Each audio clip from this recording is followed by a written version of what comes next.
그 뒤에 모세와 아론이 바로에게 가서 말하였다. 주 이스라엘의 하나님이 말씀하시기를 나의 백성을 보내라. 그들이 광야에서 나의 절기를 지켜야 한다 하셨습니다. 그러나 바로는 이렇게 대답하였다. 그 주가 누구인데 나더러 그의 말을 듣고서 이스라엘을 보내라는 것이냐. 나는 주를 알지도 못하니 이스라엘을 보내지도 않겠다. 그들이 말하였다. 히브리 사람의 하나님이 우리에게 나타나셨습니다. 우리가 광야로 사흘 길을 가서 주 우리의 하나님께 제사를 드릴 수 있게 허락하여 주십시오. 그렇게 하지 않으면 주님께서 무서운 질병이나 칼로 우리를 치실 것입니다. 이집트 여왕은 그들에게 이렇게 대답하였다. 모세와 아론은 그러라. 너희는 어찌하여 백성이 일을 하지 못하게 하느냐. 어서 물러와서 너희가 할 일이나 하여라. 바로가 말을 이었다. 그들이 이집트 땅의 백성보다도 더 불어났다. 그런데도 너희는 그들이 하는 일을 중단시키려 드는구나. 바로는 그날로 이스라엘 백성을 부르는 강제노동 감독관들과 작업반장들에게 명령하였다. 너희는 벽돌을 만드는 데 쓰는 짚을 더 이상 이전처럼 저 백성에게 대주지 말아라. 그들이 직접 가서 짚을 모아오게 하여라. 그러나 벽돌 생산량을 2년과 같게하여라. 만들어내는 벽돌의 수가 줄어들어서는 안 된다.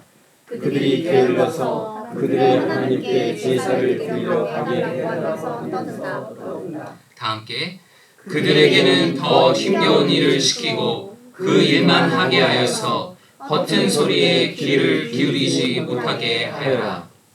안녕하십니까. 네, 이렇게 명절이 길어서 그런지, 다른 때랑 같은데 시간은 더 오랜만에 뵙는 것 같습니다. 이제 이 긴 연휴의 후유증에서 벗어나서 일상의 긴장감을 좀 더 장착하고 새로운 삶 또 새로운 날들을 향하여서 우리가 힘차게 발을 내딛어야 할 시기입니다. 기온도 이제 선선해지고 또 그에 따라서 우리의 마음의 활력도 돌아오니까 저 여러분 모두 힘내서 삶의 일터에서 또 신앙생활 안에서도 모두 하나님께 영광을 돌리는 복된 성도들 다 되시길 축원드립니다. 네, 저는 지난번에 설교할 때 요한복음의 말씀을 통해서 예배의 의미에 대해서 잠깐 생각해 보았는데, 오늘은 구약 성경에 있는 이 출애굽기의 말씀을 통해서 우리가 드리는 예배 안에 어떤 의미가 함의되어 있는지를 함께 생각해 보려고 합니다. 이 본문의 배경이 되는 이 출애굽기 이 초반부는 제가 앞에서 그 찬양 인도 끝부분에 좀 마치 설교처럼 좀 길게 멘트를 했는데, 요한계시록에 나오는 이 7교회가 당면했던 그런 암담한 현실과 하나 다르지 않은 그런 상황에 이스라엘 백성들이 처해 있었습니다. 희망이라고는 없었습니다. 그 희망이 없는 곳에서 하나님을 믿는다라고 하는 것은 우리가 생각하는 그런 상상보다 훨씬 더 어려운 일입니다.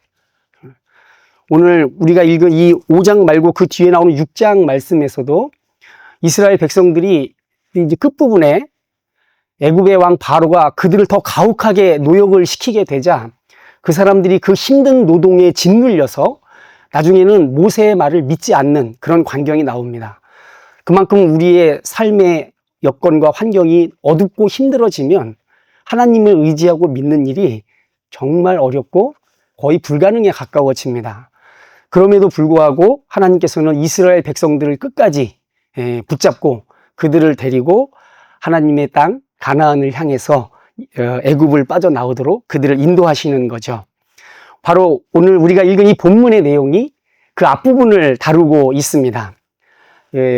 하나님의 명령을 들은 모세와 아론이 자기들을 노예 삼아서 노동을 시키던 애굽의 왕 바로를 찾아가서 우리를 해방이 아니라 우리로 하여금 저 광야로 나아가서 하나님 앞에 제사를 드리도록 허락해달라 요청하는 장면입니다.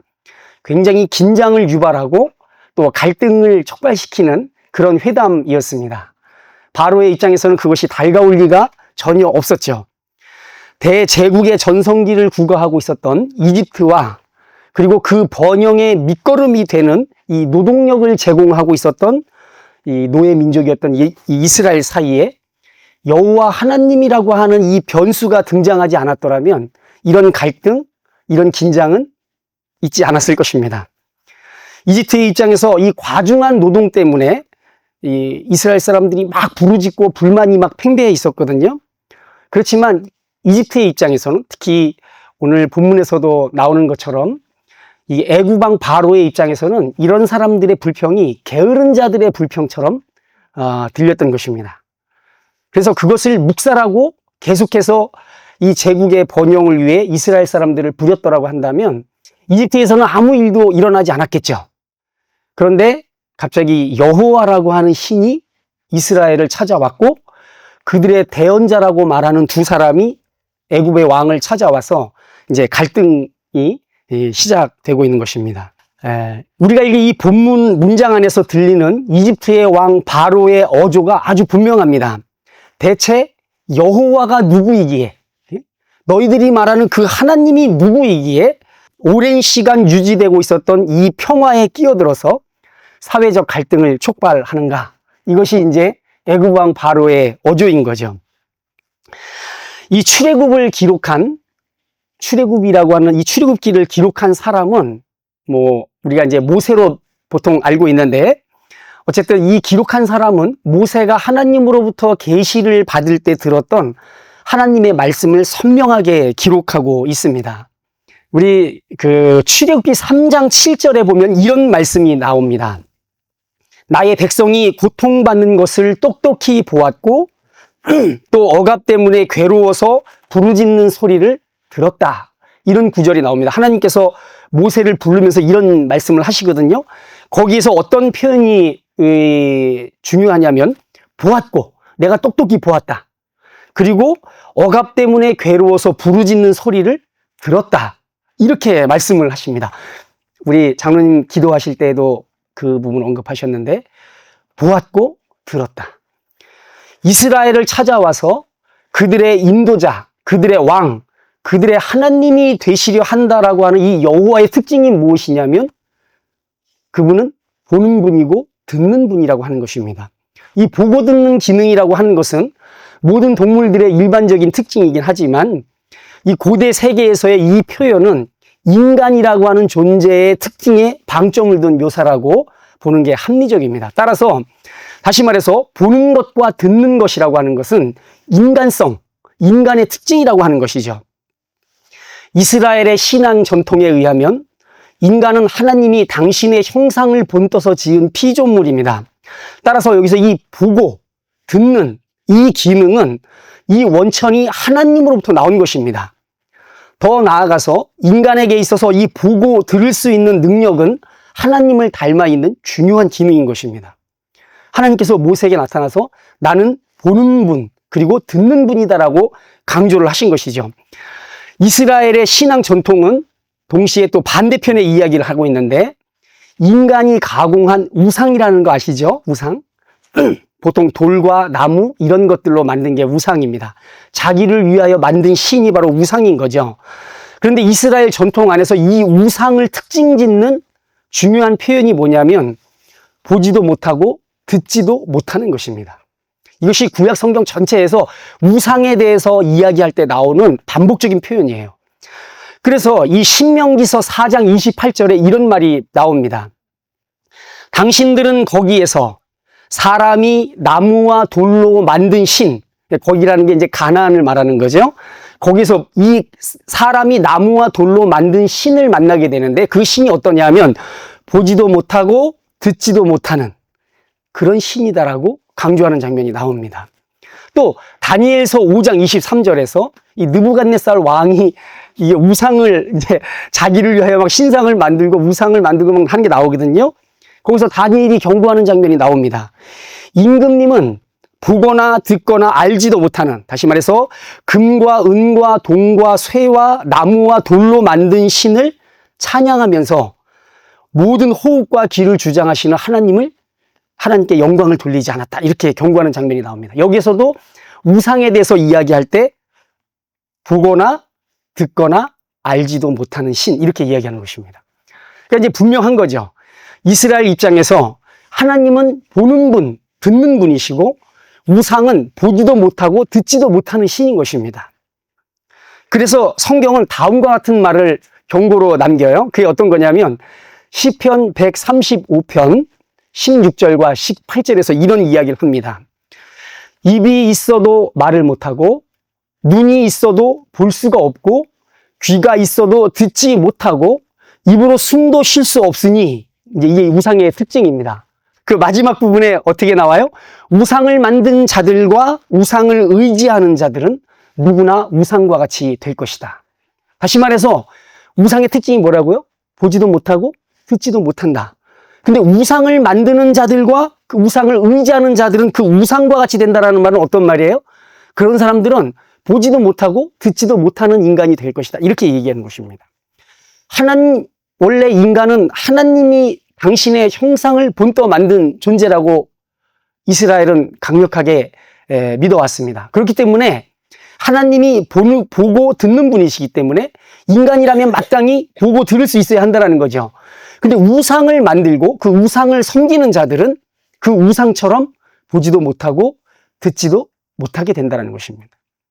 다시 말해서 우리의 인생길은 하나님을 닮아가는 인생이냐 아니면 우상을 닮아가는 인생이냐, 이 갈림길에 서 있는 존재라는 것입니다. 우상 숭배에 빠진 이들은 우상처럼 변해가는 이들의 두드러진 특징 역시 보지도 못하고 듣지도 못하는 그런 존재들이 된다라고 하는 것이 성경의 교훈인 것입니다. 그렇다면 이제 하나님이 대체 보고 듣는 분이라고 했는데 무엇을 보고 무엇을 듣는 분이냐 하는 것입니다.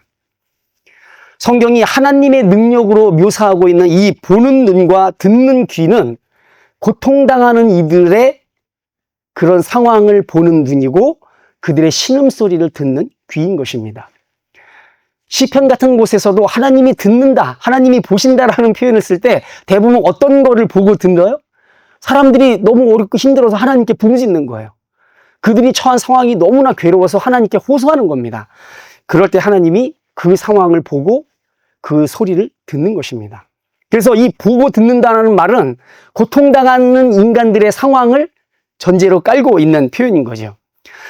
당연하게 하나님을 닮은 인간은 하나님처럼 고통 속에 있는 비참한 모습과 그 부르짖는 소리를 보고 들을 수 있는 능력이 있어야 그게 바로 하나님을 닮는 인간이라고 하는 뜻이 되는 것입니다. 그런데 이제 냉정하게 이 현실적인 측면에서 생각하면 그 고통과 아예 관련이 없는 사람들 입장에서는 그런 능력의 상실, 그러니까 보는 능력, 듣는 능력을 잃어버린다고 해서 큰 문제가 되지는 않습니다. 가자 지구에서 사람들이 몇만 명이 죽어나가던, 아이들이 어떻게 죽던 저 먼 곳에서 일어나는 일 아니겠습니까? 그러니 우리가 그것에 대해서 관심을 안 갖는다고 해서 우리한테 무슨 큰 일이 벌어지나요? 그렇지 않은 것입니다. 물론 고통을 당하는 이들의 입장은 안 됐지만 그들의 모습을 보지 않는다고 해서 또 그 신음소리를 듣지 않는다고 해서 나에게 무슨 문제가 생기는 건 아니라는 것입니다. 내가 신경 쓸 일은 내가 그들처럼 고통을 당하는 상황에 빠지지 않기 위해서 매사에 조심하고 또 노력하며 사는 것. 이게 내가 신경 쓸 일인 것이죠. 어떻게 보면 이집트의 왕 바로와 같은 생각을 가진 사람들이 그런 생각을 갖고 살 수 있는 것입니다. 이 노예 민족의 고통을 보고 이 듣지 못하는 게 바로에게 무슨 큰 문제가 되는 건 아니었기 때문에 그런 것입니다. 바로 자기가 다스리고 있는 그 땅에서 수많은 사람들이 비명을 지르고 너무 힘들어서 못 살겠다라고 막 하소연을 하는데 바로한테는 그게 전혀 들리지 않았고 보이지 않았습니다. 그럼에도 불구하고 바로에게는 아무런 일도 일어나지 않았던 거죠. 바로는 그저 자기가 살고 있는 현실 세계에 철저히 적응하고 그에게 맞는 최선의 길을 궁리하며 사는 그런 사람일 뿐이었습니다. 한마디로 이스라엘의 고통은 자기하고는 상관없는 일이었습니다. 자신은 제국의 황제로 태어났고 이스라엘은 노예 민족으로 태어났을 뿐입니다. 그래서 그는 자기의 일을 하고 이스라엘은 이스라엘의 일을 하면 되는 거. 그게 현실 세계니까요. 이것이 바로 이집트의 왕 바로가 가지고 있는 그런 생각, 그런 세계관이었습니다. 그는 자기 앞에 서서 하나님의 대언자들이라고 말하는 그 모세와 아론이 이 전하는 자기들의 신의 뜻이라고 전하는 그 말에 대해서 그는 주의 깊게 듣지 않았습니다. 그것을 그는 뭐라고 얘기했냐면 허튼 소리, 허튼 소리라고 말했습니다. 허튼 소리가 뭐예요? 실속 없는 말, 빈말, 아무 의미도 없는 말인 것입니다. 다른 성경들에서는 거짓말로 번역을 했어요. 영어 성경들도 보통 주로 그렇게 번역했습니다. 그러니까 안 들어도 되는 말인 것이죠. 주의 깊게 귀담아 듣지 않아도 되는 말인 것입니다. 그래서 바로는 빈정거리듯이, 그리고 더 짜증난다는 듯이 뭐라고 얘기하냐면 나는 여호와를 알지 못한다. 나는 주가 누구인지 알지 못한다 라고 딱 잘라 말하고 나와 상관없는 얘기를 더 이상 듣지 않겠다라는 투로 그들의 요청을 거절합니다.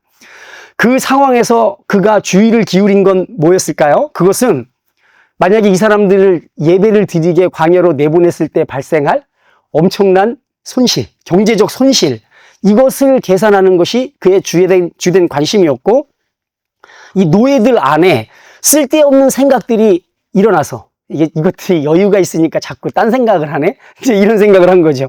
이 쓸데없는 생각이 일어나기 시작했고, 만약에 이것을 방치했다가는 이 제국에 큰 손실이 생길 수 있다라고 하는 그 계산, 그것이 그의 주된 관심이었습니다. 그가 염려하는 것은 오직 그것뿐이었죠. 저는 개인적으로 이 본문을 통해서 이집트의 왕 바로의 모습을 통해서 그 반대편에 계신 왕 여호와 하나님을 더 도드라지게 묘사하고 있다라고 생각을 했습니다. 이스라엘의 비극과 고통에 대해서 이토록 무심하고 건조하게 대응하는 이집트의 왕의 모습을 통해서 자신들을 찾아오신 왕, 자기들을 이끌겠다라고 하는 그 왕의 진짜 모습, 여호와 하나님이 어떤 분인지를 더 선명하게 부각시키는 그런 의도가 여기에 있다라고 보는 것이죠. 우리가 함께 읽은 이 본문의 바로 앞절인 4장 31절 성경책 한번 보시면 우리가 5장 1절부터 읽었잖아요. 그 앞에 있는 4장 31절에 다음과 같은 기록이 있습니다. 성경이 좀 다를 수 있으니까 제가 한번 읽어보겠습니다. 그러니까 이스라엘 사람들이 주님께서 이스라엘 자손을 굽어 살피시고 그들이 고통받는 것을 보셨다는 말을 듣고 엎드려 주님을 경배하였다. 이스라엘 사람들이 엎드려 주님을 경배했는데 그 이유가 뭐겠어요? 자기들을 찾아오신 하나님이 자기들이 고통받는 것을 보신 분이다 라는 사실을 그들이 알았을 때 그들이 주님을 엎드려 경배했다라고 말하고 있는 것입니다. 이 구절을 가만히 보면서 굉장히 이게 마음을 움직이는 구절이 아닐 수가 없습니다. 내 고통을 아는 분, 내 고통을 이해하는 이가 나를 찾아왔다라고 하는 사실이 예배의 핵심적인 정서인 것이죠. 그래서 그들이 엎드려 하나님을 경배했습니다. 왜 그랬습니까? 그들은 너무나 힘든 상황에 있었거든요. 너무나 소망이 없는 상황에 있었기 때문에 자기들의 고통을 듣고 하나님이 찾아오셨다는 말 앞에 그들이 무릎을 꿇고 주님을 경배한 것입니다. 바로 보고 들을 수 있는 분, 나의 아픔과 나의 고통을 보고 듣는 분이 나를 찾아오셨다는 말이 그들로 하여금 하나님을 경배하게 만든 것이죠. 반면에 이 이집트의 부와 번영을 이 사회의 가장 밑바닥에서 허리가 휘도록 떠받치고 있었던 이스라엘에게 이집트의 왕 바로는 자신들의 고통을 보지도 자신들의 신음을 듣지도 못하는 왕이었던 것입니다. 그 이전까지 이스라엘 사람들의 왕도 역시 이집트의 왕 바로였어요. 그러나 자기들의 왕은, 자기들을 지배하고 있는 이 왕은 자기들의 고통을 보지도 못하고 듣지도 못하는 왕이었습니다. 그렇습니다. 이스라엘의 여호와 하나님은 보고 듣는 왕인 거죠. 목자인 거죠. 모세와 아론은 모든 이스라엘이 바로 그 하나님을 예배하러 가야 한다고 이집트의 왕 바로에게 요청하고 있는 것입니다. 이 하나님께서 보는 눈과 듣는 귀를 가졌다라고 하는 이런 표현을 가리켜서 우리가 이제 신학에서 흔히 신인 동형론이라고 부르거든요. 마치 하나님을 인간처럼 묘사하는 거죠. 하나님께 눈도 있고 하나님이 귀도 있다라고 하는 식으로 표현하는 것.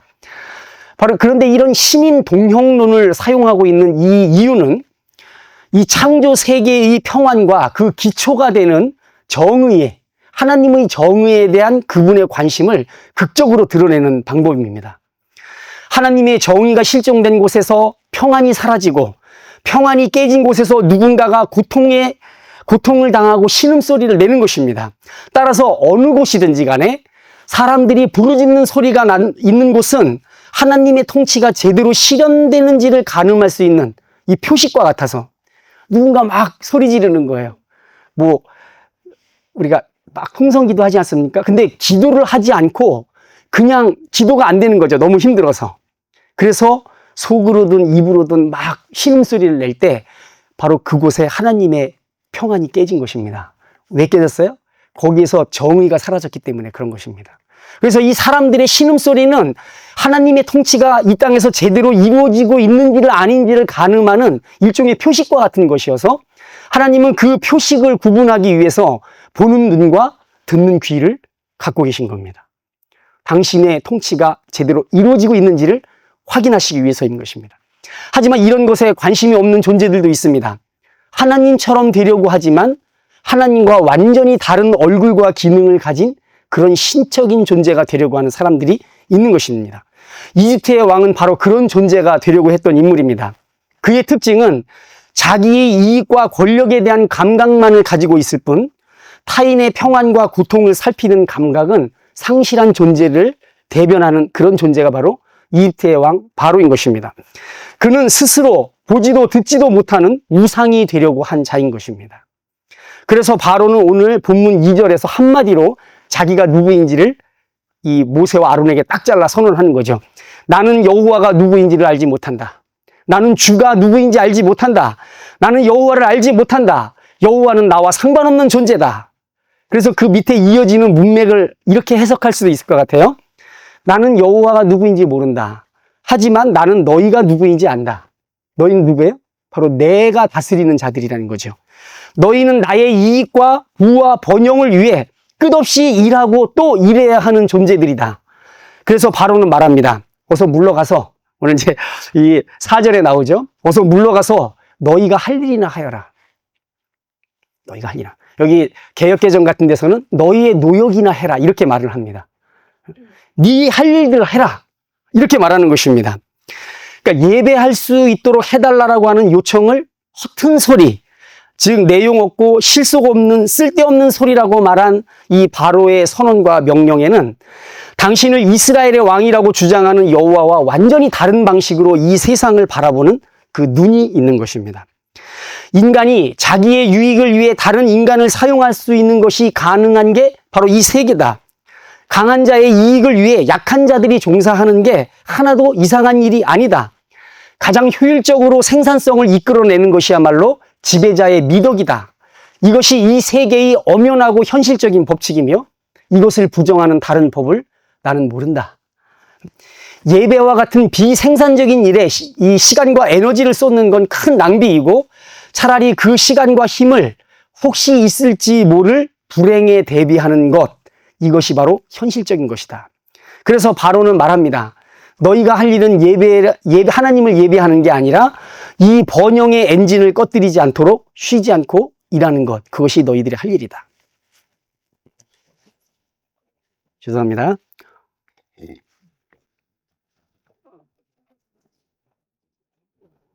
예배를 빌미로 모세와 아론 그리고 바로의 갈등이 불거지는 이 본문을 읽으면서 저는 하나님을 예배한다라고 하는 말의 의미가 확산된다라는 느낌을 가졌습니다. 하나님을 향한 예배에는 오늘날에도 온 세상 안에 지속되고 있는 이 이집트의 정신에 대립하는 그런 세계관을 선포하는 의미가 하나님을 예배한다라는 그 행위에 담겨 있다라는 것입니다. 동시에 하나님을 예배한다라고 하는 것은 이스라엘은 어떤 존재인가? 그것을 선언하는 중요한 의미를 담고 있다는 생각이 듭니다. 아니, 하나님을 예배하는 것에는 인간이 어떤 존재가 되어야 하는지를 규정하는 중요한 세계관이 들어있다라고 생각하는 것입니다. 결국 예배라는 것은 이집트라고 하는 현재 우리가 살아가고 있는 우리의 세계를 거부하는 행위가 바로 예배의 행위인 것입니다. 저와 여러분이 여기에 나와서 예배를 드릴 때 우리의 뒤에 완강하게 버티고 있는 이 현실 세계를 부정하는 행위가 예배 안에 담겨 있다는 것입니다. 그 세계로부터 등을 돌리는 것이 바로 예배의 행위인 것입니다. 이 제국을 지탱하고 있는 세계관과 사고방식을 거절하는 것이 바로 예배인 것입니다. 즉 예배는 내가 누구인지를 규정하던 이 이집트라고 하는 세계를 거부하고 나를 새롭게 정의하시는 하나님의 세계로 들어가는 행위가 바로 예배인 것입니다. 저와 여러분 모두 이 세상에서 나에 대해서 말하는 그런 평가가 있죠. 내가 누구인지에 대해서 말하는 그런 평가들이 있습니다. 그것을 단호하게 거부하고 오직 하나님만이 내가 누구인지를 말하는 그 세계로 들어가는 것이 바로 예배의 행위라는 것입니다. 그 예배 안에서 우리는 마치 전혀 흔들릴 것처럼 보이지 않는 이 완강한 세계가 하나님의 심판 앞에서 속절없이 무너져 내릴 세계, 우상의 세계, 가짜 세계라고 하는 인식에 눈을 뜨게 됩니다. 예배에 나오면 그렇게 되는 것입니다. 그래서 우리가 예배로 나아갈 때 우리는 유일한 현실이라고 부르는 이 현재 세계로부터 등을 돌리는 것이고 창조주 하나님을 경배하며 예배로 나아가는 그 순간 우리의 등 뒤에서 우리가 발딛고 살아온 온 세계가 무너지고 있는 것을 경험하는 것이 바로 예배 행위라는 것입니다. 이런 예배를 통해서 저와 여러분 우리 성도들 안에 일어나는 두 가지 일을 이제 결론적으로 말씀을 드리려고 합니다. 하나는 앞에서 언급한 것처럼 이집트의 왕 바로와 그 제국의 그늘 아래서 사는 모든 사람들이 자연스럽게 갖게 되는 가치관과 충돌하는 그런 가치관, 다른 세계에 대한 이상을 예배를 통해서 우리 그리스도인들이 품게 된다는 것입니다. 그리스도인들이 주일마다 교회에 나와서 십자가에 달리시고 부활하신 예수 그리스도의 이름으로 하나님을 예배할 때 우리는 우리가 살아가고 있는 세계가 이집트의 제국과 같은 세계가 아닌지 돌아보는 것이고 내가 이집트의 왕 바로처럼 그렇게 생각하고 사는 것은 아닌지 나를 성찰하는 것입니다. 비정한 그 세계를 거부하고 하나님이 교회 안에서부터 만들어 가려고 하시는 그 하나님의 나라가 어떤 나라인지 다시 곱씹어보는 계기가 바로 예배인 것입니다. 예배를 통해서 우리는 우리의 안전과 평안, 우리의 삶과 죽음이 우리가 얼마나 준비하고 그것을 위해 무엇을 준비하고 쌓아 올렸는지에 달린 게 아니라 모든 생명과 호흡을 하나님께서 주장하신다는 사실을 다시 한번 환기하고 또 재인식하는 것이 예배인 것입니다. 우리가 불안에 등 떠밀려서 쉼없이 일하는 세계, 더 나아가서 그 불안을 해결하려고 자기를 방어하려고 누군가를 착취하고 억압하는 걸 당연하게 여기는 세계는 반드시 하나님에 의해 망하게 된다는 사실을 다시 한번 환기하고 재인식하는 것이 예배의 행위인 것입니다. 또 다른 하나가 있습니다. 예배를 통해서 성도들 안에 일어나는 것, 그 다른 하나는 예배 안에서 성령님께서 우리 안에 하나님처럼 보는 눈과 듣는 귀를 조성하신다는 사실입니다. 예배를 통해서 우리는 우리 자신이 나도 모르게 보지도 듣지도 못하는 우상처럼 변하는 것을 예배를 통해서 막을 수 있는 것이죠. 우리가 이 우상이 가득한 저 세상에 나아가 살면 우리도 우상처럼 변해갈 확률이 굉장히 높은 것입니다. 근데 그 세상에서 떨어져 나와 예배로 들어가는 순간 우리는 하나님처럼 보는 눈과 듣는 귀를 계속 유지할 수 있는 그런 일을 하시는 성령의 교제 안에 들어가는 것입니다. 예배를 통해 우리는 이 우상처럼 내 자신이 변하는 걸 막고 보고 들으시는 하나님과의 사귐을 통해서 그분처럼 보는 눈과 듣는 귀를 잃어버리지 않을 수 있습니다. 그분처럼 굽어 살피고 행동하는 존재가 될 수 있습니다. 온통 죄에 오염된 우상의 세계 안에서 하나님은 우리가 우상처럼 변하는 걸 막으시고 당신을 닮아가는 존재로 이끌기 위해서 우리를 예배로 초청하시는 것입니다. 그러니까 우리가 예배의 의미를 다시 한번 생각하기를 바라는 것입니다. 그냥 주일 됐으니까, 때 됐으니까 그냥 교회에 나와서 예식에 참석하고 그리고 뭔가 종교적인 위안을 얻고 좀 집으로 돌아가는 그런 게 아니라 이 예배를 통해서 하나님이 우리에게 그런 일을 하신다는 것입니다. 보는 눈과 듣는 귀를 잃어버리지 않도록 예배를 통해서 하나님께서 일하신다는 것이죠. 하나님은 예배 안에서 당신의 백성들을 부르십니다. 우리가 나를 부르는 하나님의 음성을 예배를 통해서 듣게 된다면 그 음성이 이웃의 소리를 듣는 능력을 우리 안에서 계속 성장시킨다는 것입니다. 참된 예배를 통해 하나님은 우리 그리스도인들을 예수님께서 말씀하신 선한 이웃으로 만들어 가신다라고 하는 것입니다. 이것이 예배가 갖고 있는 의미인 것이죠. 자, 이 두 가지 일이 일어나지 않는 예배는 마땅히 심각하게 여기고 슬퍼해야 할 일입니다. 이런 예배가 성립하기 위해서는 다양한 조건들이 있죠. 그러나 어찌되었던 결론적으로 예배 안에서 이런 일이 일어나지 않는다라고 하면 굉장히 심각하게 생각해야 한다는 것입니다. 그런 예배는 이집트를 뒤에 버리고 나오지 않는 사람들이 드린 예배. 다시 말해서 하나님을 따른다고 했지만 여전히 이집트 안에 머물러 있는 사람들이 드리는 예배인 것입니다. 그것은 스스로가 우상이 되어서 자기 자신을 예배하는 그런 예배인 것입니다. 우리가 예배 안에서 하나님이 아닌 우상을 숭배하게 될 때 저와 여러분 안에는 아무런 일도 일어나지 않습니다. 우리의 생각도 바뀌지 않고요. 세상에서 살던 사고방식 그대로 여전히 똑같은 사고방식을 계속 유지하게 됩니다.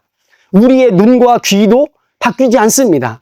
따라서 교회 안과 밖에서 우리는 하나님이 다스리는 나라에 대한 비전이나 인식이 전혀 없이 그저 그냥 이 예배가 내 생활의 일부가 되어서 그렇게 돌아가게 되는 것입니다.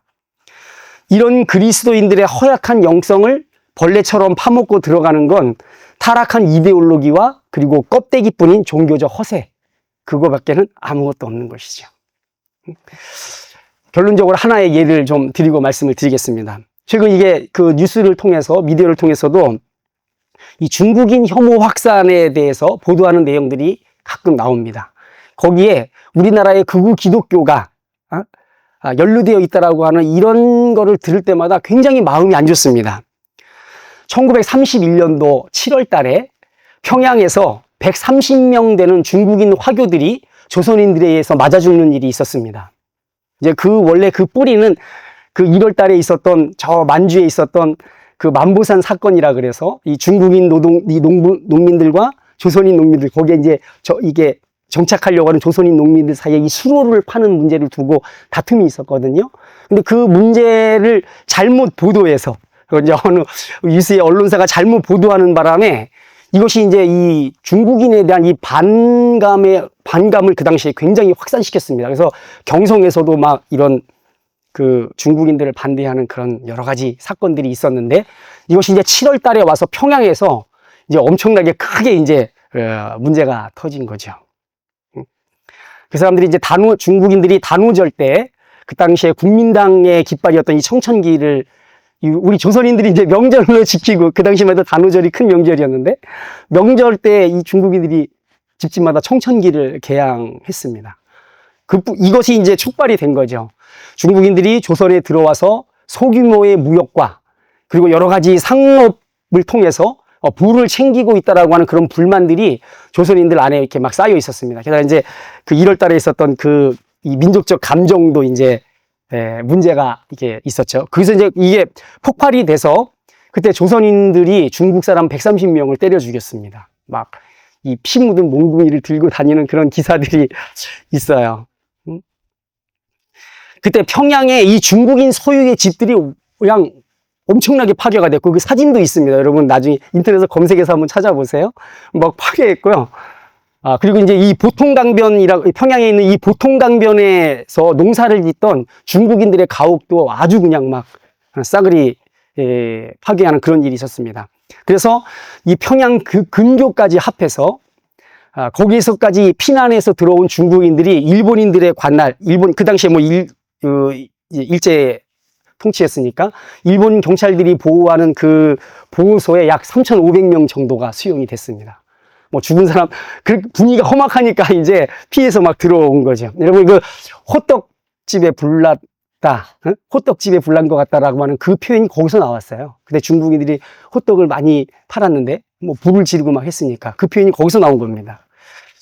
자, 이 사건 이후 평양에서 이제 제가 그 얘기를 하고 싶은 게 아니라 다른 얘기를 하고 싶습니다. 바로 이 사건 이후에 바로 그 중국인들을 구제하기 위해서 평양 사회단체 협의회가 결성이 됐습니다. 누가 했냐면 바로 그리스도인들이 한 거예요. 기독교인들이.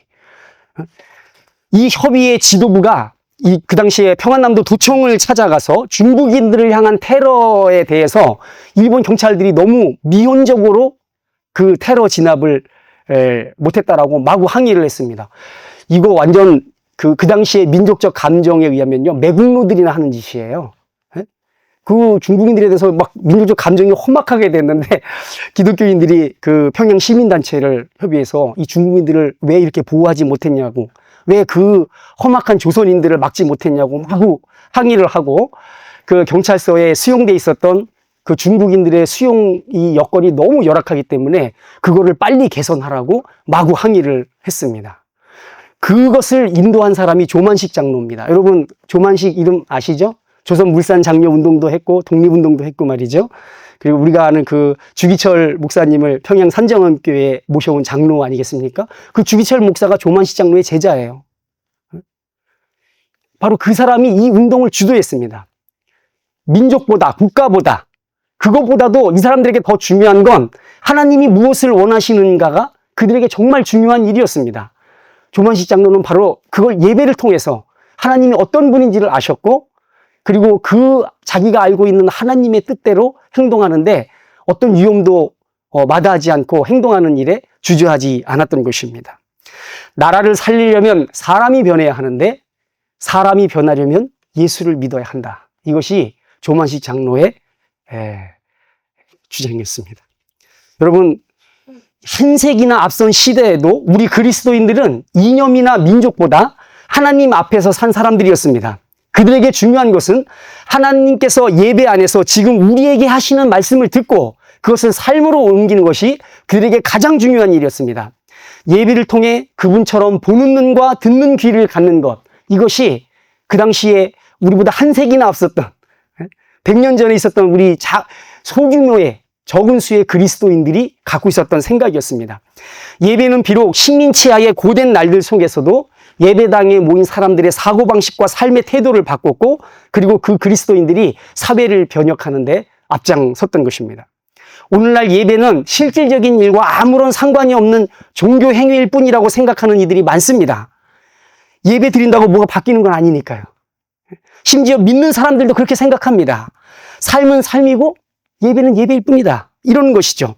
하지만 이런 생각이 바로 하나님께 예배 드리겠다는 요청을 허튼 소리라고 말했던 이집트 왕 바로의 생각이었습니다. 우리가 혹시 그런 생각을 하고 있는 것은 아닌가 돌아보자는 것입니다. 예배를 통해 아무런 일도 일어나지 않는다고요? 그렇지 않습니다. 참된 예배는 우리를 변화시킵니다. 예배 안에서 성령께서 우리 안에 당신의 일을 하시는 것입니다.